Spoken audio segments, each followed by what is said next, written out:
بازم سلام و بازم خدا قوت. دوستان تو جمعه بازار دیروز قوقایی بود. نمیر و دوله نظام یعنی جنتی مچاله اومده بود تا به خیال خودش به بسیجی های دل و دماغ سوخته نظام روحیه بده. اما بدبخت از زور رگبار مصیبت ها به جای روحیه هشدار داد. من به شما هشدار میدم که وضعیت ما وضعیت خوبی نیست، وضعیت رضایت بخشی نیست. من نگرانم مبادا خدای متعال ما را عذاب کند، کیفر بده.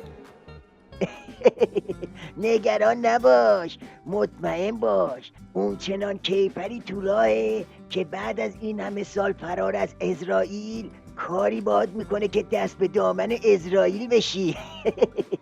خب حالا بگو ببینم، مگه چی شده که وضعیت خوب نیست؟ مگه ام القرای اسلامی نیست؟ مگه اقتدار ولایی نداری؟ فرهنگ غربی تا چه مقدار در اینجا داره نفوذ میکنه در مقابل فرهنگ اسلامی؟ چقدر شیوع طلاق چقدره؟ این اسلامیه؟ بالا رفتن سن ازدواج چقدره؟ این اسلامیه؟ اسلام همینو میخواست که اینجور نسل آینده تهدید بشه؟ تو دبیر شورای نگهبانی یا دبیر کل یونسکو؟ آخه دایناسور پلاسیده، این سوال رو از کی داری میپرسی؟ زدید مملکت رو در و داغون کردید، بعد تازه دارید واسه تهدید نسل آینده اشک میریزید؟ جمع کنی بساط دجالگری رو، درد اصلی تو بالا بیار ببینم چیه. فتنه و فتنه‌گر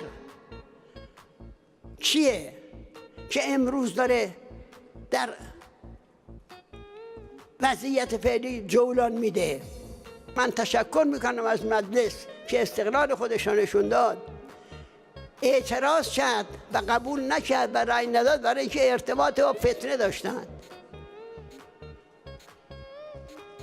چرا وقتی میخوان یه شستر معرفی کنن اینا رو معرفی میکنن؟ آیا اون مقام بالایی که اینو معرفی میکنه خودش اینجور فکر میکنه؟ پس تجدید نظر بکنه در فکرش. اگر مشاورینش به او هی میگن، مشاورینش عوض کنه. پس بازم حلیگدا قلنج فتنه گرفته ها؟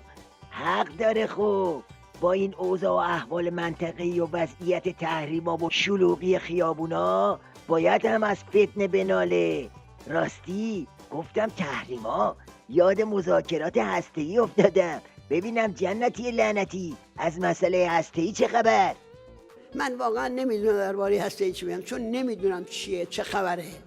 این مسائلی است که بعضیش گفته میشه، بعضیش گفته نمیشه. شاید هم صلاح نباشه گفته بشه. من نمیتونم بگم چرا نمیگن. ممکنه بعضیا خب همه مسائل اینجور نیست که بشه گفت. آقا مواظب باشید ذلت نپذیرید، حواستون جمع باشه. عزتی که خدا بهتون داده حفظ بکنید. از آمریکا نترسید. تازه خوبه گفته نمیتونه بگه. بابا تو همه چی رو گفتی که، بند و آب دادی که جیمی جنتی. وقتی میگی نمیتونم بگم، بعد پشت بندش جلز ولز میکنی که مواظب باشید، ذلت نپذیرید. خب یعنی همه چی رو گفتی دیگه، یعنی وضع پتاله. آخه چرا رویه بسیجی ها رو رنده میکنی؟